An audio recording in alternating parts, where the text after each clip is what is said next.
Parole de Dieu, nous allons lire notre Bible ce matin dans le Nouveau Testament. Voilà, je lis avec vous quelques versets de la parole de Dieu. Faites-moi grâce. Je vais vous lire quelques versets bibliques ce matin qui va être l'introduction de la parole de Dieu. Amen. Voilà, j'ai choisi un message pour vous ce matin. On a l'habitude de prêcher ce message en réunion d'évangélisation, même pour les journées de baptême, je prêche souvent ce message, et j'ai à cœur de vous l'apporter ce matin. Gloire à Dieu, je voudrais que le Seigneur me saisisse. Je ne suis pas un conférencier ce matin, je ne suis pas un orateur, bien loin de là. Mais je voudrais que le Seigneur me saisisse ce matin, afin que pour vous, je sois un moyen de bénédiction. Amen. Que nos cœurs soient remplis de sa présence. Je veux prêcher la parole de Dieu de tout mon cœur ce matin. Je veux prêcher la parole de Dieu avec des bonnes dispositions.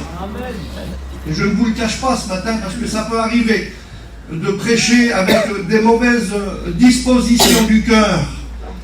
Mais je veux prêcher ce matin avec de bonnes dispositions. Comme Paul dira aux Philippiens, avec des dispositions bienveillantes en vue de la bénédiction du Seigneur. Dans les critères du mot bienveillant, il y a un mot aussi, le mot respect, fiabilité. Je veux m'adresser à l'Assemblée ce matin avec respect.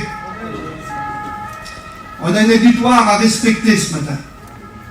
Parce que Dieu respecte tous les hommes. Les prédicateurs aussi doivent y respecter dans leur prédication, dans nos mots, dans ce qu'on va dire à l'église ce matin. Les personnes qui sont âgées, les personnes qui sont tout jeunes. C'est sérieux une réunion. Il y a un grand sérieux au milieu de nous. Et je veux m'adresser avec vous avec sérieux. Et je me présente devant vous avec sérieux ce matin. Et je veux être pour vous un moyen de bénédiction. Voilà, je lis la Bible, ouvrons notre Bible dans Actes des Apôtres, pour ceux qui ont la Bible, au chapitre 8 et le verset 1er. Voici ce qu'il est dit. Saul avait approuvé le meurtre d'Étienne. Il y eut ce jour-là une grande persécution contre l'église de Jérusalem. Tous, excepté les apôtres, se dispersèrent dans la contrée de la Judée et de la Samarie. Des hommes pieux ensevelirent Étienne et le pleurèrent à grand bruit. Saul, de son côté, ravageait les églises, pénétrant dans les maisons, arrachait hommes et femmes, et les faisait jeter en prison. Ceux qui avaient été dispersés allaient de lieu en lieu et annonçaient la bonne nouvelle. Amen. Verset 5. Philippe étant descendu dans la ville de Samarie, il prêcha le Christ. Les foules tout entières étaient attentives à ce que disait Philippe, lorsqu'ils apprirent et virent les miracles qu'il faisait. Car les esprits impurs sortirent, et plusieurs démoniaques, en poussant des grands cris. Et beaucoup de paralytiques et de boiteux furent guéris, et il y eut une grande joie dans la ville. Au verset 26, un ange du Seigneur s'adressa à Philippe et lui dit, « Lève-toi, va du côté du midi sur le chemin qui descend de Jérusalem à Gaza, celui qui est désert. » Il se leva et partit. Et voici un Éthiopien, un ministre de Candace, reine d'Éthiopie, surintendant de toutes ses trésors, venu à Jérusalem pour adorer. S'en retournant assis sur son char, il lisait le prophète Ésaïe, donc le livre. L'Esprit dit à Philippe, avance et approche-toi de ce char. Philippe accourut et entendit l'Éthiopien qui lisait le prophète Ésaïe, et lui dit, comprends-tu ce que tu lis? Il répondit, comment le pourrais-je si personne ne me guide? Il invita Philippe à entrer, à monter avec lui et à s'asseoir avec lui. Et le passage de l'écriture qu'il lisait était celui-ci. Il a été mené comme une brebis à la boucherie, comme un agneau muet devant celui qui le tend. Il n'a point ouvert la bouche. Je continue, c'est seulement bon de lire la Bible.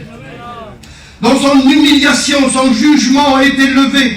Et sa postérité, qui la dépeindra? Qui l'expliquera? Qui la racontera? L'Église. Amen. Alléluia. L'Église le raconte ce matin. Amen. Je voudrais prier. Amen. Sois béni. Alléluia. Qui la dépeindra? Qui l'expliquera? Alléluia. Qui en parlera à l'Église? Et nous allons le faire ce matin. Alléluia. Tu le fais? À toi la gloire, Seigneur. À toi la gloire. Alléluia. Qui parlera de toi? Qui parlera de toi? Amen, amen. Dans chaque cœur, pour chaque repas, Seigneur, dans cette journée. Merci pour tout, Maman Emmanuel. Amen. Alléluia, c'est bon la parole de Dieu. Quand on lit la Bible, c'est pour ça que nous vous exhortons au nom du Seigneur à lire les Saintes Écritures. Les plus belles prédications que vous pourrez entendre, c'est quand vous êtes le soir ou le matin ou l'après-midi, et quand vous lisez la parole de Dieu, et quand vous écoutez Jésus prêcher. C'est ça le plus beau message, c'est ça la plus belle prédication. La plus belle prédication, c'est pas un tel qui l'a prêché, c'est Jésus. Et quand vous lisez votre Bible dans les Actes des Apôtres, et quand vous voyez Paul prêcher, c'est ça les plus belles prédications. Et quand vous voyez les apôtres prêcher, c'est ça les plus belles prédications. Et nous voulons nous attacher à la parole de Dieu parce que une simple lecture traverse nos cœurs. Et on a besoin que nos cœurs soient traversés par la parole de Dieu. Les 12 apôtres de l'agneau étaient en train de vivre un réveil de l'esprit à Jérusalem. Et le réveil se fait par l'esprit, avec des hommes disponibles. Et là, les 12 apôtres de l'agneau, ceux qui l'ont accompagné partout, ceux qui ont commencé avec lui à partir du baptême de Jean durant tout son ministère, qui ont été témoins à la résurrection, à son ascension, ces 12 apôtres qui ont été choisis par le Christ, ils étaient à Jérusalem, et puis ils vivaient un réveil extraordinaire. Nous avons besoin, frères et sœurs, de vivre dans nos foyers de réveil. C'est ce que nous avons besoin. Nous avons besoin de réveil. Et puis la parole de Dieu nous dit que les apôtres prêchaient avec assurance. Ce n'était pas des peut-être, c'était avec assurance. Ils prêchaient avec conviction et ils prêchaient avec puissance le message de la croix et de la résurrection de Jésus-Christ.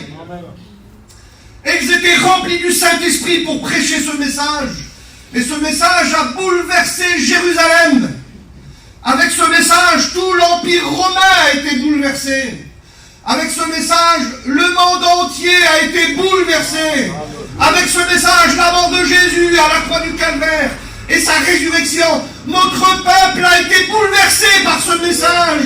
Et il y a plus de 70 ans de cela, avec ce même message, il y eut un grand réveil au milieu de nous. La preuve est ici ce matin. Il y eut un grand réveil.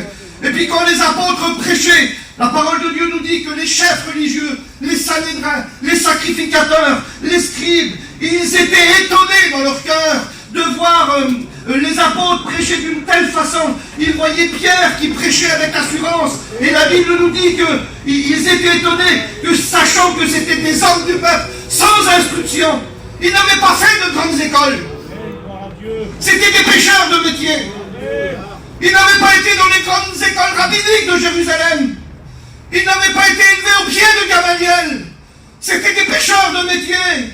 Pour aller voir Pierre, il ne fallait pas le trouver dans une grande école. Il fallait le trouver au bord du lac. Il sentait le poisson, Pierre. La nuit, il pêchait. La journée, il réparait ses filets. Et si vous voulez une belle prédication, c'était une belle explication de l'Ancien Testament. C'était pas vers lui qu'il faut aller. Mais il était rempli du Saint-Esprit. Il était rempli de la présence de Dieu. Ah, c'est vrai qu'il n'a jamais vécu avec Gamaliel. Il n'a jamais fréquenté l'école de Jérusalem. Mais il a vécu 3 ans et demi avec Jésus. Et la Bible nous dit qu'on les avait reconnus pour avoir vécu avec Jésus. Laissez-moi vous dire ce matin que les gens reconnaissent que l'on vit avec Jésus. Amen. Voilà ce que les gens doivent voir en nous. Des hommes qui vivent avec Jésus. Ils n'ont pas été à la grande école de Jérusalem, mais par contre, ils ont vu 3 ans et demi avec le plus grand enseignant. Ils ont vu 3 ans et demi avec le plus grand instructeur. Ils ont vécu, ils ont dormi, ils ont mangé avec lui. Ils ont suivi pendant 3 ans et demi avec le plus grand des professeurs.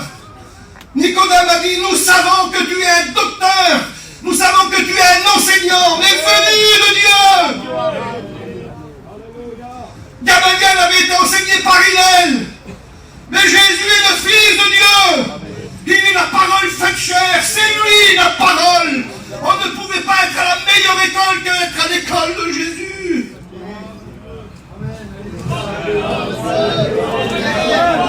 Tu veux apprendre ce matin?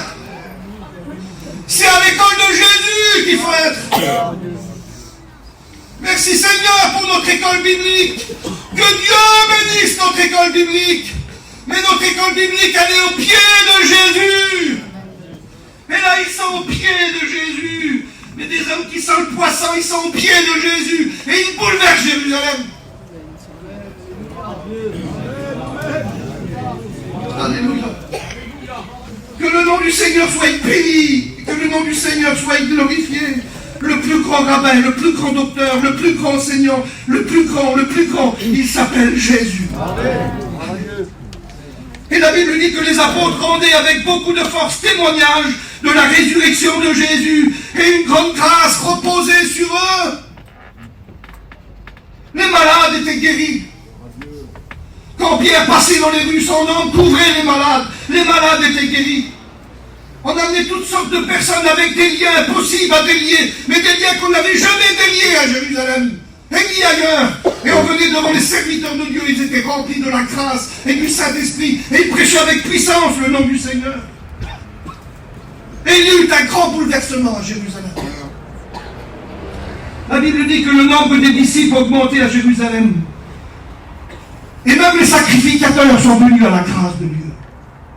Des hommes qui avaient vécu tout le temps dans le judaïsme, qui avaient grandi dans l'appel un peu sacrificateur, ils étaient sous la descendance d'Aaron, et puis ils avaient des projets, ils devaient rentrer dans le temple, ils devaient faire le service dans le temple, brûler des parfums, certains rentraient dans le lieu saint, d'autres dans le lieu très saint, ils avaient consacré toute leur vie. Il y avait des coutumes, il y avait des traditions, mais devant la grâce de Dieu, ils ont abandonné le judaïsme.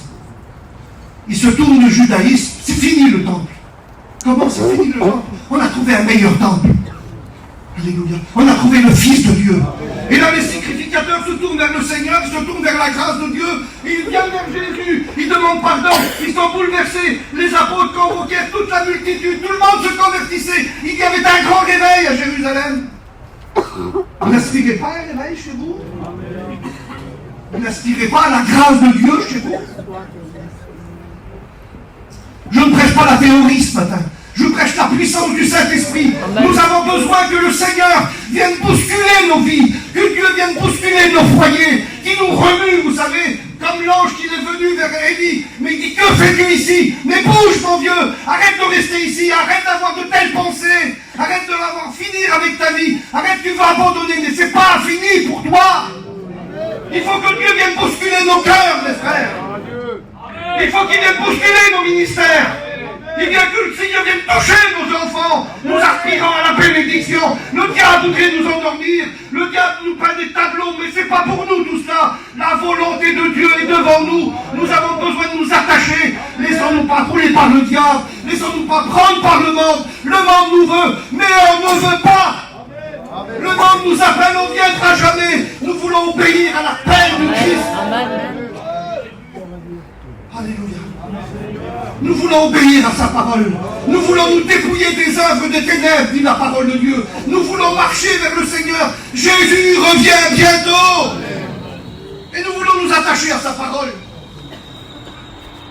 Et puis tout le monde venait, des dizaines d'âmes, des dizaines, des centaines, des milliers venaient à la grâce de Dieu. La Bible dit qu'à Jérusalem, tous les jours, les âmes se convertissaient. Tu te levais le matin, tu assistais à une réunion, une âme se donnait au Seigneur. Un démon était délivré. Un aveugle voyait, les paralytiques marchaient. Mais c'était tous les jours. Les gens venaient par dizaines, par centaines, par milliers. Ils venaient à la grâce de Dieu. Mais toute Jérusalem était inondée par la grâce de Dieu. L'évangile, c'est la puissance de Dieu. L'évangile, c'est pas quelque chose de fragile. C'est pas fatigué, l'évangile. Il y a de la puissance de l'évangile. Des fois, il y a tant de faiblesse dans mon cœur. Il y a tellement de manquements. Des fois, il y a tellement de recul. Mais il y a de la puissance dans l'évangile. Amen. Le Seigneur est au milieu de nous. Il veut faire du bien dans les cœurs. Et puis là, la parole de Dieu, tout le monde se convertit. Il y a des centaines de personnes. Et puis voilà qu'il n'y a que les apôtres. Et quand on lit la parole de Dieu, quand on lit que les apôtres à partir du chapitre 1er jusqu'au chapitre 6, nous voyons que les seuls serviteurs de Dieu, c'est les apôtres, les 12 apôtres de l'agneau. C'est eux qui prêchent, c'est eux qui s'occupent du diaconat, ils s'occupent un petit peu de tout. Mais la parole de Dieu nous dit que les apôtres, ils sont débordés. Et puis il y a un problème à Jérusalem. Il y a les hellénistes, c'est-à-dire que c'était des juifs, les hellénistes. C'était les juifs de la dispersion, qui n'avaient pas grandi dans les territoires juifs. Ils habitaient dans l'Empire romain. Et puis c'était des hommes qui avaient pris des coutumes grecques. Ils parlaient le grec. Et puis ils ont murmuré contre les Hébreux. Les Hébreux qui habitaient dans le territoire d'Israël. Il a dit nos veuves sont négligées dans la distribution de pain. Parce que l'Église devait venir en aide aux veuves. Et puis il y a eu une grande discussion. Et puis les apôtres sont arrivés. Et ils se sont occupés de l'affaire.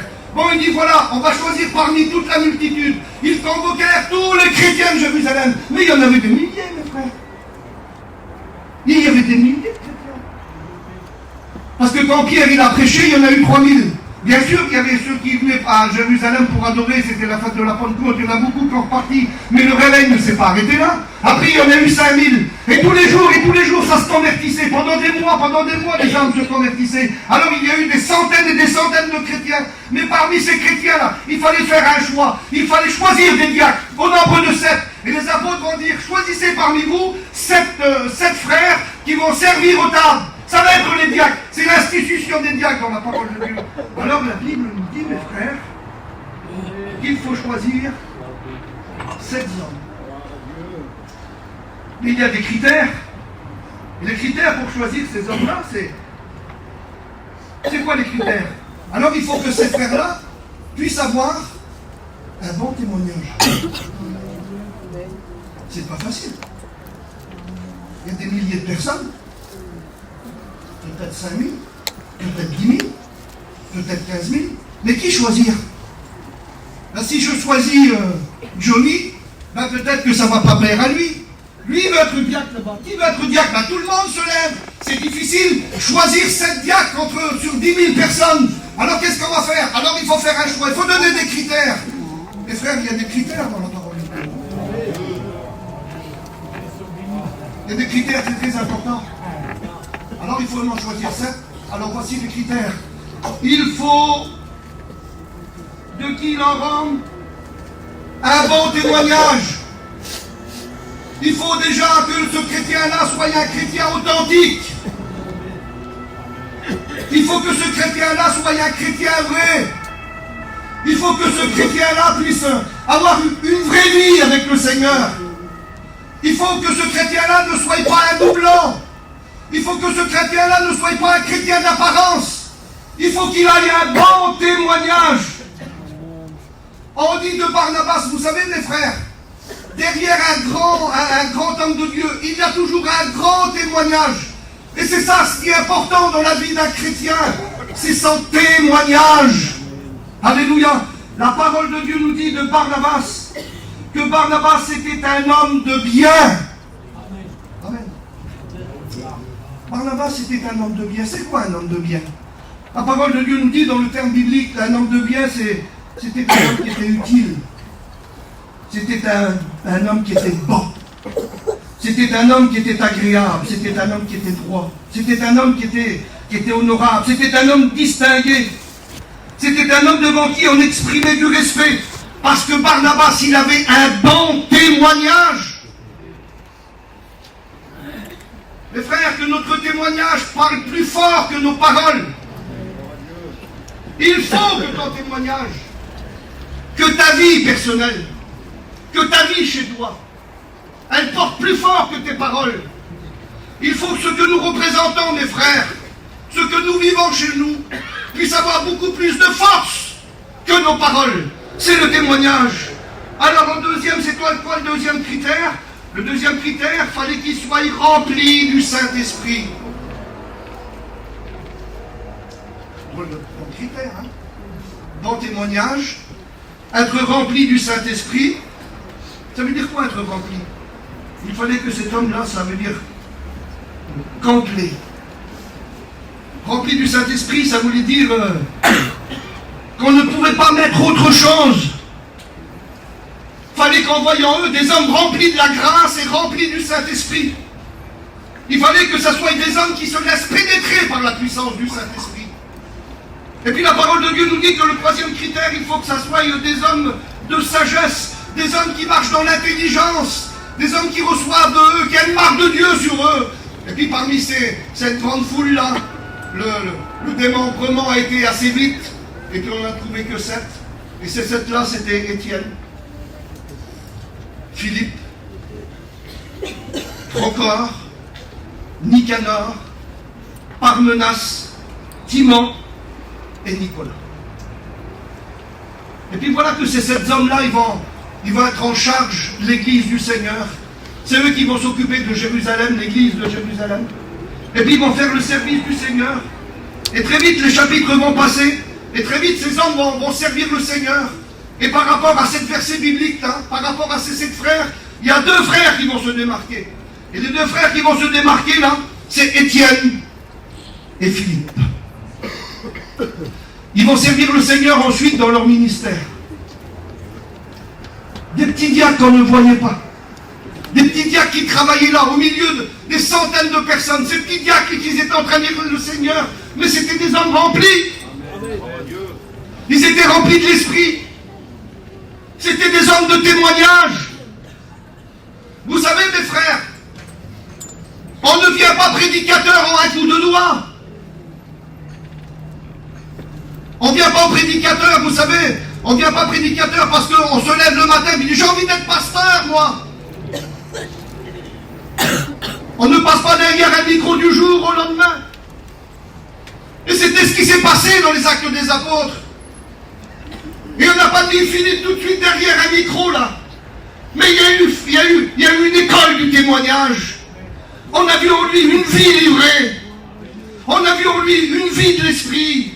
On a vu en lui un homme sage. On n'a pas vu un homme déréglé. On n'a pas vu en lui un homme qui fait n'importe quoi. On a vu en lui un bon cœur. Un cœur qui servait le Seigneur. Et ensuite il a été appelé dans le ministère. Et puis quand il a été appelé dans le ministère, il y a eu une grande persécution à Jérusalem. Persécuté par Saul de Tarse. Et la parole de Dieu nous dit que quand les âmes se sont converties, on a fait mourir Étienne. Puis quand on a lapidé Étienne, il s'est passé quelque chose à Jérusalem. C'est que tous, excepté les apôtres, ont fui Jérusalem. Parce que tout le monde avait peur. Il n'y avait plus de chrétiens à Jérusalem. Il n'y avait que quelques serviteurs de Dieu, mais qui prêchaient en se cachant. Vous voulez l'imposition des mains?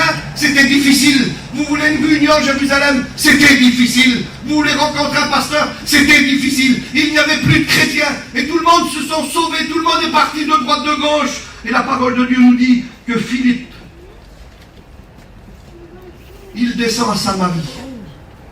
Il part de Jérusalem. Il descend à Samarie. Et il prêche le Christ. Amen. Il est animé avec un message. Et ce message, c'est le message de Jésus. Et quand il prêche, il y a un réveil qui se fait. Les Samaritains viennent à la grâce du Seigneur. La porte est ouverte aux Samaritains. Ils se tournent vers la grâce de Dieu. La Bible dit qu'il y a des boiteux qui marchent. Les malades sont guéris. Ceux qui sont animés d'esprit impur sont délivrés par le message de Jésus. Et là, il y a un grand réveil qui se fait à Samarie. Et les âmes viennent au Seigneur. Et puis les apôtres qui sont à Jérusalem, ils ont entendu dire qu'il y a un grand réveil à Samarie. Alors que ce que font les anciens, ils envoient Pierre et ils envoient Jean. Et quand Pierre et Jean, ils arrivent là-bas à Samarie, ils voient le grand réveil. Ils ne sont pas venus là pour arrêter Philippe. Ils ne sont pas venus pour s'opposer à Philippe. Ils ne sont pas venus pour parer la route à Philippe en disant qu'est-ce que tu fais, Philippe? Qu'est-ce que tu fais? Il ne faut pas prêcher ici. Mais non, ils arrivent, ils donnent la main d'association. Il y a des frères qui ont besoin de la grâce du Seigneur. Ils ont été baptisés au nom de Jésus, au nom du Père, du Fils et du Saint-Esprit. Et ils n'ont pas reçu le baptême du Saint-Esprit. Et puis Pierre et Jean, ils arrivent là. Ils arrivent vers quelques frères. Ils vont prier pour eux, ils vont leur imposer les mains. Et ils vont avoir des baptêmes du Saint-Esprit. Et ça, c'est les actes des apôtres. Et ils sont remplis de la grâce de Dieu. Ils sont remplis du Saint-Esprit. Partout, il y a des âmes qui se donnent au Seigneur. Et partout, il y a des baptêmes du Saint-Esprit. Et nous avons besoin, mes frères, nous avons besoin, mes sœurs, de voir au milieu de notre peuple des âmes qui viennent au Seigneur. Et nous avons besoin de voir des baptêmes du Saint-Esprit. Mes frères, l'Église Vie et Lumière, elle sort de Jérusalem.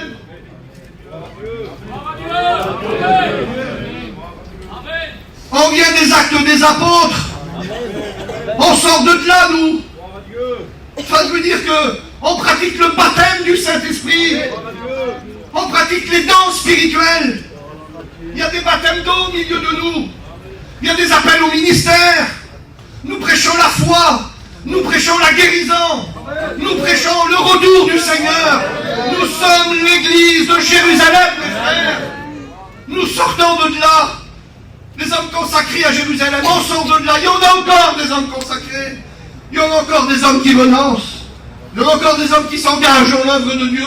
C'est pas fini encore. Et puis pendant que Philippe est en train de prêcher l'évangile, pendant qu'il est en train, avec la grâce du Seigneur, de prêcher partout, le Seigneur parle à Philippe et il lui dit cette parole.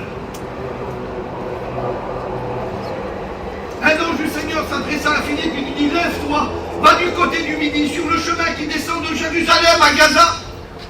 Mes frères, pendant qu'il y a eu ce grand réveil, pendant que les âmes se tournaient vers Dieu à Jérusalem, et puis pendant que les hommes venaient au ministère, il y avait quelqu'un qui habitait très loin. Il habitait en Éthiopie. C'est en Afrique. Lui, il était au courant de rien. L'évangile n'avait jamais été chez lui. L'évangile n'était jamais venu dans son village.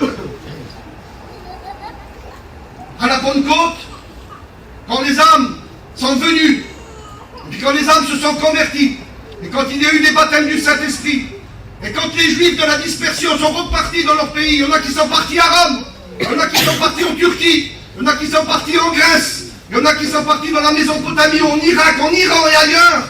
Mais personne, il n'y avait aucun Juif qui était venu de l'Éthiopie. Personne n'avait annoncé l'évangile aux Éthiopiens. Mais lui, il a un désir dans son cœur, il aime Dieu.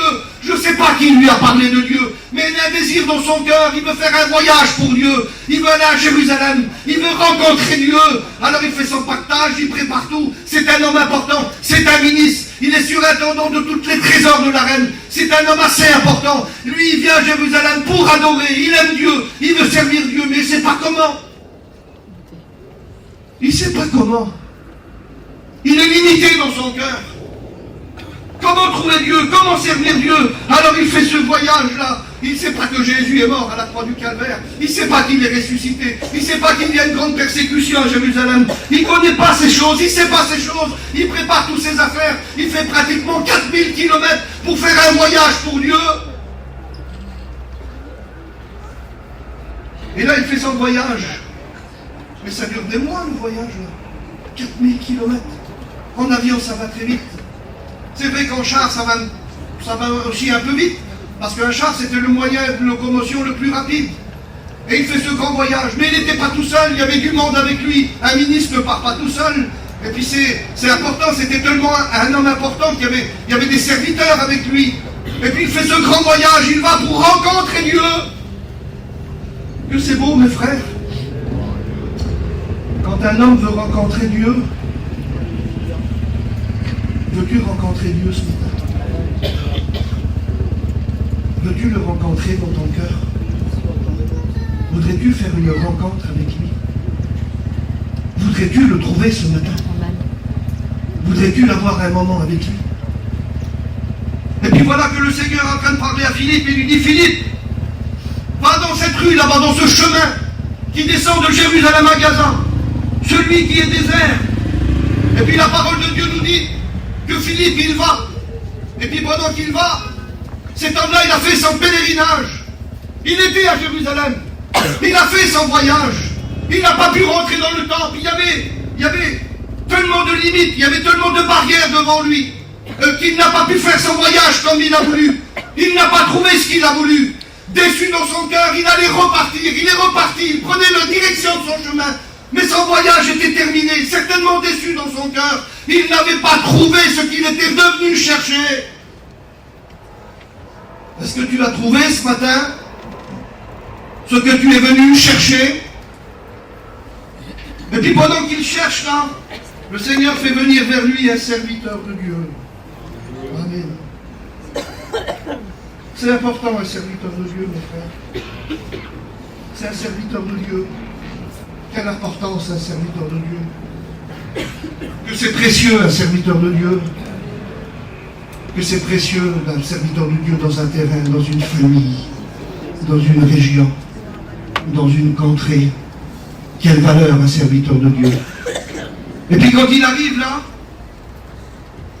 cet homme il arrive là, et puis quand il arrive, il faut dire la vérité ce matin, c'est que cet Éthiopien, il n'est pas venu dans une bonne période à Jérusalem pour rencontrer Dieu. C'était pas la période qu'il fallait venir. Parce que s'il aurait venu dans certaines périodes des actes des apôtres, il aurait rencontré le Seigneur. S'il aurait venu dans l'acte 2 des apôtres, ça aurait été facile pour lui de rencontrer Dieu. S'il aurait venu dans l'acte 2, il aurait écouté Pierre prêcher à la Pentecôte. Et puis il aurait écouté le message. Et s'il avait assisté à la réunion d'acte 2 des apôtres, il aurait vu les âmes venir voir le Seigneur. Il aurait vu les cœurs touchés. Il aurait vu tous ces juifs venir à la grâce de Dieu et lui dire qu'est-ce qu'il faut faire maintenant. Il aurait assisté à 3000 baptêmes. Mais il n'est pas venu dans acte 2. S'il aurait venu acte 3, s'il aurait passé à côté du temple, là, il aurait vu ce paralytique. Il aurait vu Pierre et Jean venir, là. Il aurait assisté à cette réunion. Nous avons ni argent ni or à te donner. Mais ce que nous avons, nous te le donnons. Au nom de Jésus, lève-toi. Il aurait assisté à ça. Mais il n'est pas venu en acte 4, en acte 3. S'il aurait été venu en acte 4, mes frères, il aurait vu les miracles. Il aurait vu les prodiges. Il aurait vu Pierre, il aurait vu son nom couvrir les malades auraient été guéris. Il n'est pas venu non plus dans acte 4. S'il aurait venu dans acte 5, mes frères, il aurait vu des hommes remplis du Saint-Esprit. Il aurait vu des hommes prêcher. S'il aurait venu dans acte 6, il aurait vu tous ces sacrificateurs. Imaginez-vous le tumulte au temple. Mais qu'est-ce qui se passe? Les sacrificateurs abandonnent le temple. Le sacrificateur abandonne le judaïsme. Les sacrificateurs se tournent vers le Seigneur. Mais il aurait assisté à cette réunion-là. Et s'il aurait venu en acte 7, il aurait vu le martyr d'Étienne. Il aurait pu se poser des questions, il aurait pu écouter la prédication d'Étienne. Mais il n'est pas venu en acte 7. Il est venu dans une mauvaise période. Il est venu en acte 8. Et puis en acte 8, il n'y a plus personne qui prêche l'évangile à Jérusalem. En acte 8, on ne trouve plus de pasteur. C'est difficile. Parce qu'on a peur. Et si on prêche, il y a un soldat de Tarse qui vient et il nous met à mort. Si on prêche, il y a un soldat de Tarse qui nous jette en prison. Si on prêche, il prend nos enfants, il prend notre femme, et puis voilà, nous sommes en prison. Mais il arrive dans acte 8. Comment faut faire pour rencontrer Dieu? Mes frères, pour rencontrer Dieu, il faut Jésus. Pour qu'un homme soit sauvé, il faut Jésus. Mes frères, et pour Jésus, il faut un serviteur de Dieu qui prêche. Parce que c'est les serviteurs de Dieu qui prêchent Jésus. Il arrive dans la mauvaise période. C'est dans la période de acte 8. Une période très difficile. Une période de grande persécution. Et mes frères, le Seigneur, il est en préparation des serviteurs de Dieu. Le Seigneur a plusieurs moyens. Vous le croyez ce matin que le Seigneur a plusieurs moyens? Et puis voilà qu'il parle à son serviteur. Il dit, va dans le côté du désert là-bas. De Jérusalem à Gaza, le chemin qui est désert. Et j'ai réfléchi, j'ai compris, j'ai regardé, j'ai examiné la parole de Dieu. Vous savez qu'est-ce que ça veut dire? Birdad, va dans ce chemin-là. Personne ne te dérangera. Va dans ce chemin-là. Il n'y aura pas de persécuteur. Va dans ce chemin-là. Tu seras tout seul. Tu pourras faire ta réunion. Tu pourras prêcher. Personne ne te dérangera. Et puis voilà qu'il arrive là, il arrive dans ce chemin désert, et puis qui voit venir de loin vers lui, il voit ce char là, Et puis quand il voit ce char arriver, la parole de Dieu nous dit qu'il y avait sur ce char, il y avait cet homme-là, l'Éthiopien, qui était revenu de son voyage, certainement déçu, et il avait dans ses mains un livre. Amen. Je ne sais pas qui lui a donné ce livre. Je ne sais pas d'où vient ce livre. C'était le livre du prophète Ésaïe. Si vous venez pour adorer, vous, si vous allez à Jérusalem pour adorer, et si vous rencontrez un juif, et si vous lui expliquez, dire moi je suis venu là pour adorer, je vais te donner un livre qu'on appelle le livre des psaumes. Et là tu pourras apprendre comment adorer Dieu. Mais ce n'est pas le livre des psaumes qu'on lui donne. Et si vous arrivez vers un juif pieux, et si vous lui expliquez votre pèlerinage, tu veux connaître Dieu, toi, tu veux devenir un prosélyte, tu veux devenir un bon juif, tu veux pratiquer la loi, alors on va te donner 5 livres, on te donne les 5 livres de la loi, la Torah, voilà. Mais il n'a pas dans ses mains la Torah, il n'a pas les livres de Moïse dans ses mains. Je ne sais pas où il a pris le livre d'Ésaïe, mais il y a une main bénie, je ne sais pas s'il le possédait avant ou après, je ne sais pas. Faites-moi grâce, mais il y a une main bénie qui lui donne un livre, c'est le livre du prophète Ésaïe, et c'est le livre qui a besoin.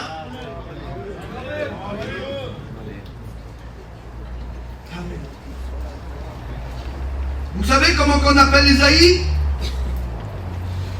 Le prophète évangélique. L'évangile n'ont pas été écrites encore. Les épîtres n'ont pas été encore écrites. Alors qu'est-ce qu'un livre qu'il nous faut de l'Ancien Testament pour que nous puissions recevoir le message de la croix? Quel livre de l'Ancien Testament est à la hauteur pour nous parler de l'amour de Dieu? Le livre d'Ésaïe est appelé aussi l'évangile de l'Ancien Testament. On ne pouvait pas ce jour-là recevoir un meilleur livre qui nous parle de la crucifixion du Seigneur. Et le chapitre central du livre d'Ésaïe, c'est le chapitre 53. Il y a 66 chapitres, mes frères, dans le livre d'Ésaïe. Dans l'Ancien Testament, il y a 39 livres. Et on lui remet le bon livre.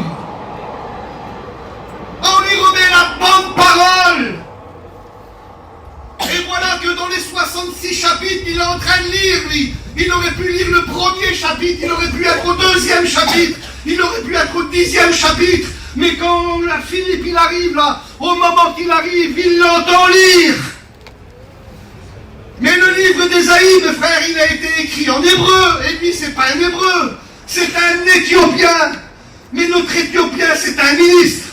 Il lit hébreu. Il parle hébreu. Dieu des miracles. Amen.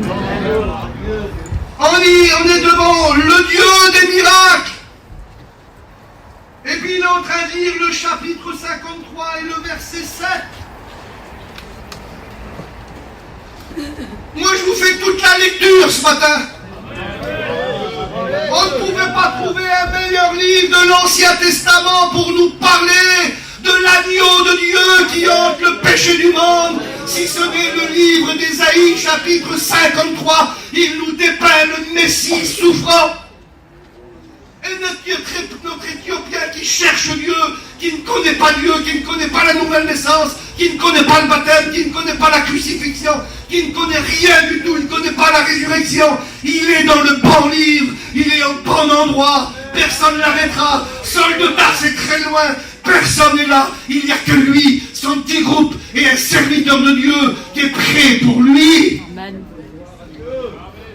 S'il aurait dit à Pierre, Pierre, va là-bas, et puis si Pierre, il aurait vu notre Éthiopien, il dit non, je ne peux pas, je suis un juif pieux, moi, je ne Je peux pas prêcher l'évangile. Il n'y a rien d'impur qui est rentré dans ma bouche. Vous savez, comme la vision de chapitre 10 des Actes des Apôtres. Je ne prends pas. Mais pourquoi qu'il n'a pas envoyé Jean? Pourquoi qu'il n'a pas envoyé Jacques? Mais pourquoi? Mais il fallait un Philippe.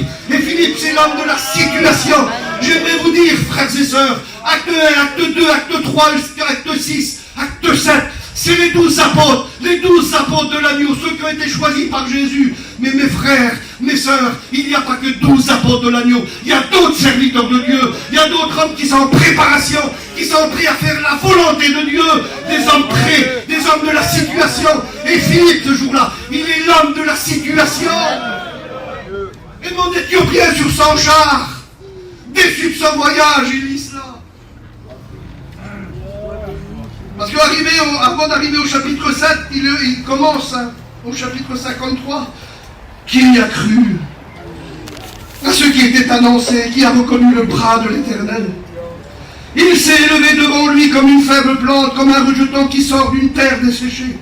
Il n'avait ni beauté ni éclat pour attirer nos regards, et son aspect n'avait rien pour nous plaire. Méprisé, abandonné des hommes, homme de douleur et habitué à la souffrance, semblable à celui dont on détourne le visage. Nous l'avons dédaigné, nous avons fait de lui aucun cas. Cependant, ce sont nos souffrances qu'il a portées, ce sont nos douleurs qu'il s'est chargé. Et nous l'avons considéré comme puni, frappé de Dieu et humilié. Mais il était blessé pour nos péchés, brisé pour nos iniquités. Le châtiment qui nous donne la paix est tombé pour lui. Oui, Ésaïe, c'est un évangéliste. Amen. Alléluia. Ésaïe est reconnu comme un prophète. Il a le ministère prophète. Il a le ministère de révélation. Mais dans Ésaïe 53, il a le ministère de l'évangéliste. Amen. Vous ne le connaissiez pas sous cet angle-là, Ésaïe. Mais c'est un évangéliste. Quel évangéliste, Ésaïe? Amen. Je continue. Frappé et humilié de Dieu, mais il était blessé pour nos péchés, brisé pour nos iniquités. Le châtiment qui nous donne la paix est tombé sur lui. Et c'est par ses meurtrissures que nous sommes guéris. Nous étions tous errants comme des brebis. Chacun suivait sa propre voie. Mais l'Éternel a fait retomber sur lui l'iniquité de nous tous. Amen. Et puisqu'il est en train d'écouter Philippe par l'Éthiopien, c'est ça, le verset 7. Il a été maltraité et opprimé. Il n'a point ouvert la bouche. Semblable à un agneau qu'on mène à la boucherie, à une brebis muette devant ceux qui le tendent. Il n'a point ouvert la bouche. Il a été enlevé par l'angoisse et le châtiment. Parmi ceux de sa génération, qui a cru, qui a été retranché de la terre des vivants, frappé pour le péché de mon peuple. On a mis son sépulcre parmi les méchants, son tombeau avec les riches, quoiqu'il n'ait point commis de violence, et il n'y a point eu de fraude dans sa bouche. Il a plu à l'Éternel de le briser par la souffrance, après avoir livré sa vie en sacrifice pour le péché. Il verra une postérité, il prolongera ses jours, et l'œuvre de l'Éternel prospérera entre ses mains. Il est en train de lire ça sur son char. Et puis quand Philippe arrive, il entend cette lecture, et il ose lui dire, c'est un ministre, il a de l'instruction, il a fait des grandes écoles, il savait lire, il savait compter, et il lui dit, comprends-tu ce que tu lis? J'aimerais te dire ce matin, tu comprends la vie chrétienne, toi? Tu sais ce que la vie chrétienne c'est? C'est quoi la vie chrétienne? La vie chrétienne, c'est pas de vivre n'importe comment, c'est pas d'aller n'importe où, c'est pas de consommer n'importe quoi. Comprends-tu la vie chrétienne ce matin?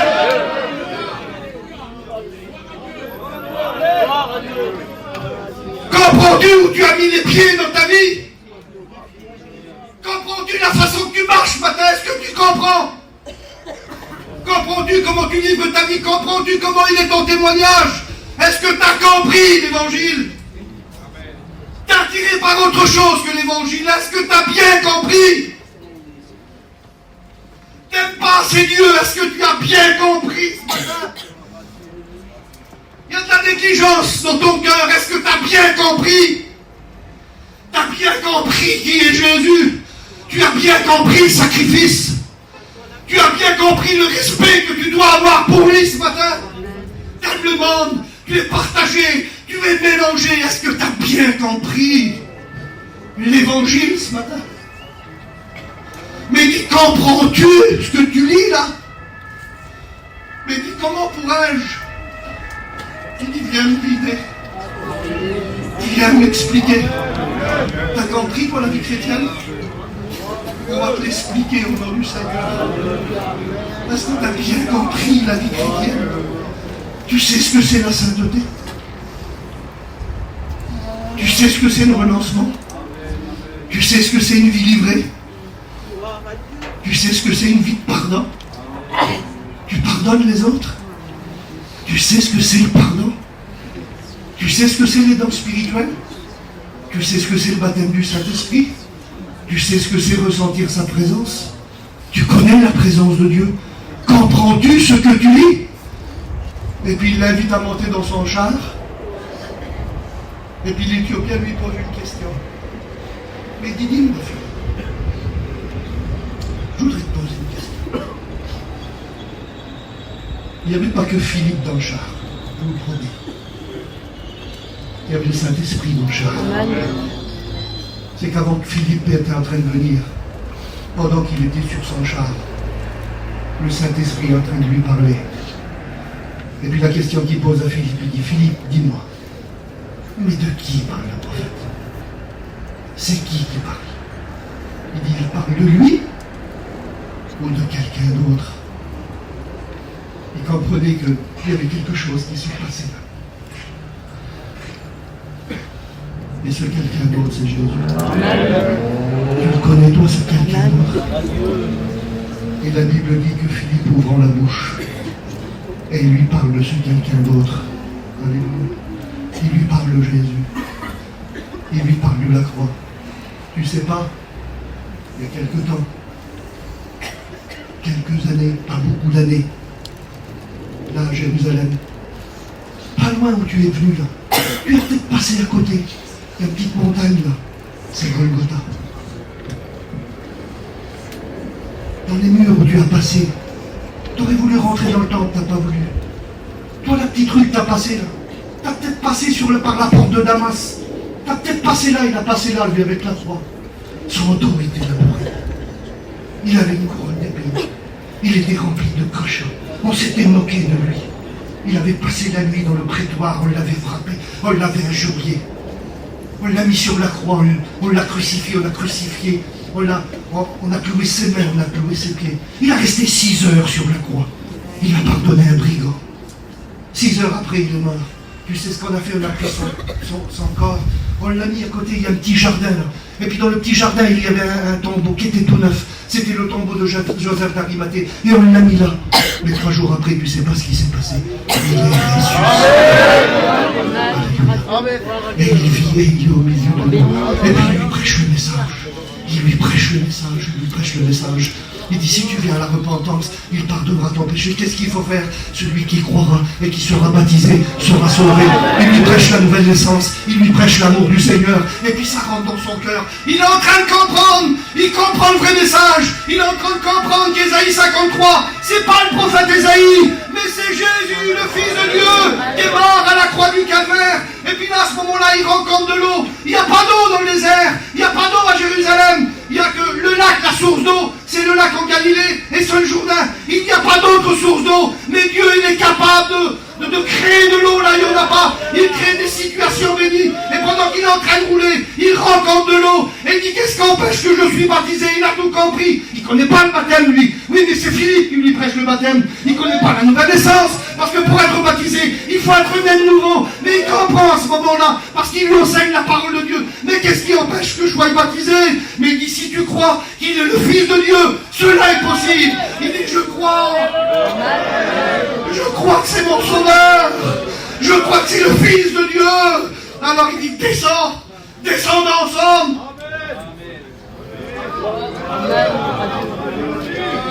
Et tous deux descendent là. Et ils sont devant l'eau là, puis ils te baptisent. Je te baptise au nom du Père. Je te baptise au nom du Fils. Et au nom du Saint-Esprit. Et quand il sort de l'eau, il n'y a plus de Philippe. Il est où Philippe? Il aurait pu dire, ah ben Philippe est plus là, j'abandonne tout. Philippe est plus là, ben j'abandonne la mission, Philippe est plus là. Philippe est plus là, c'est plus la peine que je vois, Philippe est plus là. Mais on n'a pas besoin de Philippe. On a besoin de Jésus. Et lui, il a compris, ce jeune chrétien là, que sa source de joie. Il s'appelle Jésus. Il n'est pas disciple de Philippe, lui. Il est disciple de Jésus. Et la parole de Dieu nous dit, il repart dans son pays tout joyeux. Parce qu'il a Jésus dans son cœur. Amen. Alléluia. C'est pas grave que Philippe n'est plus là. Mais c'est quand même quelqu'un, Philippe. Hein? Entre parenthèses. Il est enlevé. Tout vivant. Il est transporté. Un jour, Dieu est venu chercher Élie. À ce moment-là, il est parti. Il est dans un char de feu. Il fut transporté comme Élie. Élie n'est pas revenu, mais lui, il a été transporté. Il était comme téléporté par la puissance du Saint-Esprit. Il est arrivé dans une petite ville qu'on appelait Azo. Et puis de là, il est parti à Samarie. Et puis notre Éthiopien est reparti tout joyeux. Tout joyeux, il est reparti chez lui. Amen. Vous me laissez encore 5 minutes. Et ça, c'est acte 8. Acte 9. La terreur de Jérusalem. Il va à Damas. À Damas, il y a des chrétiens. À Damas, il y a un serviteur de Dieu, il est merveilleux, il s'appelle Ananias. C'est pas le même Ananias que Acte 5. C'est Ananias de Acte 9. On ne veut pas des Ananias de Acte 5. On veut des Ananias de Acte 9. Et puis voilà qu'il part, il a des lettres des souverains sacrificateurs, il peut passer les frontières. Et sur le chemin de Damas, le Seigneur lui apparut, il se convertit. Il se convertit sur le chemin de Damas. Ça devient un homme extraordinaire. Un grand ministère. Un homme rempli de Dieu, un homme rempli du Saint-Esprit. Il est formé par Dieu. Il est formé par le Saint-Esprit. Il reçoit toutes les doctrines, toutes les révélations. C'est un homme béni. Son nom change, il s'appelle Paul. Amen. Et c'est ce Saul de Tarse qui est arrivé à Jérusalem et qui a fait partir notre Philippe évangéliste. Il est parti. Il s'est sauvé à cause. Son persécuteur, c'était Saul de Tarse. Mais acte 9, il se convertit. Acte 10, il y a le réveil pour les païens avec Corneille, avec Pierre. Acte 11, acte 12, acte 13, acte 14, acte 15, 16, 17, 18, 19, 20, 21. Et pendant cette période d'année-là, tu l'as expliqué, Cavallo, pendant cette période d'année-là, il y a un grand ministère qui est en ce moment-là. L'apôtre Paul, il bouleverse tout. Il prêche partout, il prêche à tout le monde. Il bouleverse l'Empire romain avec un message. Le même message que Pierre, le même message que Philippe, c'est Jésus crucifié et Jésus ressuscité. Il y a un seul message dans la Bible. Alors lui, il arrive là, il prêche l'évangile dans l'Asie mineure, il fonde les églises. Premier voyage missionnaire. Il fonde toutes les églises, c'est les églises de la Galatie. Des épîtres sont écrits pour ces églises qui ont besoin de doctrine, qui ont besoin d'enseignement, qui ont besoin de nourriture. C'est les épîtres aux Galates, il y a Lys, il y a Derbe et d'autres pays. Premier voyage missionnaire. Deuxième voyage missionnaire, des mois passent, des années passent. Deuxième voyage missionnaire, il est appelé pour la Macédoine. Il va en Macédoine, il fonde les églises. Il y a Philippe, il y a Thessalonique, il va à Athènes, il fonde l'église de Corinthe. C'est le deuxième voyage missionnaire. Mais des années passent. Troisième voyage missionnaire, il va à Éphèse. Et il fonde l'église d'Éphèse lors de son voyage missionnaire. Il fait un petit tour à Éphèse, il prêche l'évangile, il part pour la fête à Jérusalem. De Jérusalem, il revient à Éphèse, acte chapitre 19. Il prêche l'évangile, les Éphésiens se tournent vers le Seigneur, il y a un grand réveil à ce moment-là, c'est le troisième voyage missionnaire. Des années se sont passées, et puis dans tous ces chapitres-là, on n'entend plus parler de Philippe. Il semblerait que Philippe n'existe plus dans ces 10 chapitres, 12 chapitres des Actes des Apôtres. Mais il existe toujours. Il est toujours là. Il n'a pas pris la grosse tête. Et quand il est arrivé à Azo, rappelez-vous, il n'a pas dit, écoutez, il faut vous convertir, hein. J'ai baptisé le plus grand. J'ai baptisé un ministre. J'ai baptisé baptisé celui qui a le pactole. Sa reine, un jour, elle est venue vers Salomon, elle lui a donné 6 tonnes d'or. C'est moi qui l'ai baptisé. Il ne l'a jamais dit. Il n'a jamais pris la grosse tête, Philippe. Il n'a pas perdu son ministère, Philippe. Il existe toujours, Philippe. Mais il est où, Philippe? Il est toujours en fonction. On n'a pas besoin de parler de lui, on n'a pas besoin de le mettre sur les réseaux sociaux. On n'a pas besoin de le faire passer en pub sur les réseaux sociaux. Il a un ministère profond, il a un ministère d'évangéliste. C'est un gagneur d'âme, c'est un homme profond. Il puise en Dieu. Il n'a pas besoin qu'on parle de lui. Il exerce un ministère puissant. Il habite où? Mais où il est? Il est à Césarée. Et nous sommes dans le chapitre 21. Et puis Paul, il a terminé son 3e voyage missionnaire. Il est avec Luc et il va un petit peu partout. C'est le moment qu'il va à Jérusalem, qu'il va être arrêté. C'est le moment qu'il va partir pour ce grand voyage pour aller à Rome. Mais avant d'aller à Rome, il va vers cette petite maison là. Elle est au bord de la mer. C'est la maison de Philippe. Vous voulez qu'on regarde ce qu'il y a à l'intérieur de cette maison-là? J'imagine, hein? On toque. La porte s'ouvre. C'est l'ancien Saul de Tarse. Voilà mon persécuteur qui arrive. Tu te rappelles en acte 8 qu'il a fallu que je me sauve de toi? Tu te rappelles en acte 8 la peur que tu m'as fait? Qu'est-ce que tu viens faire ici? Ben rentre, il connaît, hein, c'est l'homme de la doctrine. Ça ne s'est pas passé comme ça, mais il rentre à l'intérieur. Le deuxième frère qui est avec lui, c'est Luc. Il rentre à l'intérieur. Quelque temps après, la porte s'ouvre, c'est qui? C'est Agabus. Alors je réfléchis. Et puis qu'est-ce qu'il y a dans sa maison? Il ne parle pas de sa femme. Il dit qu'il a 4 filles. Ses filles prophétisent tous les 4. Il y a de la sainteté dans sa maison. Il y a la parole de Dieu en permanence. Permanence. Permanence, il y a la parole de Dieu. Ça prophétise. Alors je réfléchis. Qu'est-ce que cette maison abrite? Elle abrite un grand évangéliste. Qu'est-ce qu'il y a dans ta maison? Bien frère, j'ai un chrétien dans ma maison. Amen. Il y a quoi dans ta maison? Il y a une femme de prière, mon frère, dans ma maison. J'étais presque tenté d'être envie. Il y a quoi dans ta maison? Ma femme n'est pas terrible dans ma maison. Il y a des querelles dans ma maison.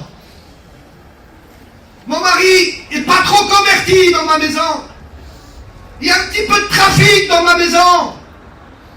Qu'est-ce qu'il y a? C'est pas trop droit dans ma maison. Il y a quoi chez toi, Philippe? Il y a un évangéliste. C'est quoi un évangéliste? C'est celui qui gagne les âmes. Alors dans sa maison, il y a un évangéliste. Amen. Il y a quoi dans ta maison, Philippe? Il y a la prophétie dans ma maison. Ma maison abrite les dons spirituels. Qu'y a-t-il dans ta maison, Philippe? Dans ma maison, il y a la sainteté, tu sais. Dans ma maison, il y a de la sanctification à travers mes filles. Il y a de la sanctification.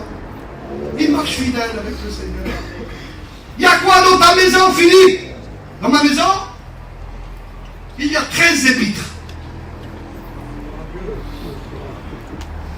Dans ma maison, il y a toute la doctrine, tu sais. Dans ma maison, on ne fait pas n'importe quoi. Dans ma maison, on mange de la bonne nourriture. Dans ma maison, on consomme la vraie parole. On ne mange pas n'importe quoi dans ma maison. On ne trie pas n'importe quoi. Parce qu'il y a 13 épîtres avec la parole de Dieu. Il y a 13 épîtres avec l'apôtre Paul. Il y a tout ça dans ma maison. Qu'est-ce qu'il y a dans ta maison, Philippe? Dans ma maison, il y a l'évangile de Luc. On parle de Jésus dans ma maison. Amen. Il y a ça dans ma maison. Il y a quoi dans ta maison, toi? On parle de Jésus dans ta maison. On parle de la doctrine dans ta maison. Est-ce qu'il y a la véritable doctrine dans ta maison? Oui, mais il ne faut pas tout faire, vous savez. Oui, mais ils sont un petit peu... c'est un petit peu compliqué. Ils sont trop pratiquants, ceux-là. Mais nous aimons la parole de Dieu. Mais qu'est-ce qu'il y a dans ta maison? Qu'est-ce qu'il y a dans ta maison? Il y a l'évangile de Luc. Il y a quoi d'autre dans ta maison? Il y a les actes des apôtres. Il y a la naissance de l'église. Il y a les premiers missionnaires. Alléluia! Il y a ça dans ma maison. Amen. Il y a que ça dans ma maison. Qu'est-ce qu'il y a dans ta maison? Dans ma maison, il y a un prophète. Alléluia. Amen. Il y a des prophètes dans les maisons. Il y a des évangélistes dans les maisons. Il y a des maisons. Dans les maisons, mes frères, il y a la doctrine. Dans les maisons, il y a la parole de Dieu. Alléluia. Dans les maisons, il y a tout cela. Que nos maisons, mes frères, appliquons-nous. Mes frères, n'oubliez obligé de dire que cette maison-là, si vous rentrez là-dedans, t'es bouleversé. T'es bouleversé si tu rentres là-dedans. De quoi tu as besoin, ma soeur? De quoi tu as besoin, mon frère? Alors moi, j'ai besoin de rencontrer le Seigneur. Viens, il y a Philippe pour toi. Et tu rencontreras le Seigneur. Viens dans cette maison spirituelle. Viens dans l'église, il y a des Philippe dans l'église. Frère, j'ai besoin d'encouragement, moi. Là, il y a des bergers dans l'église. Ils pourront s'occuper de toi. Il y a la parole de Dieu.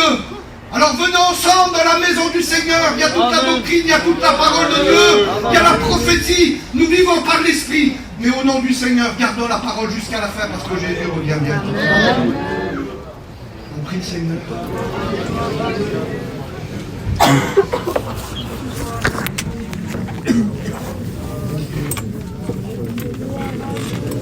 Sois béni.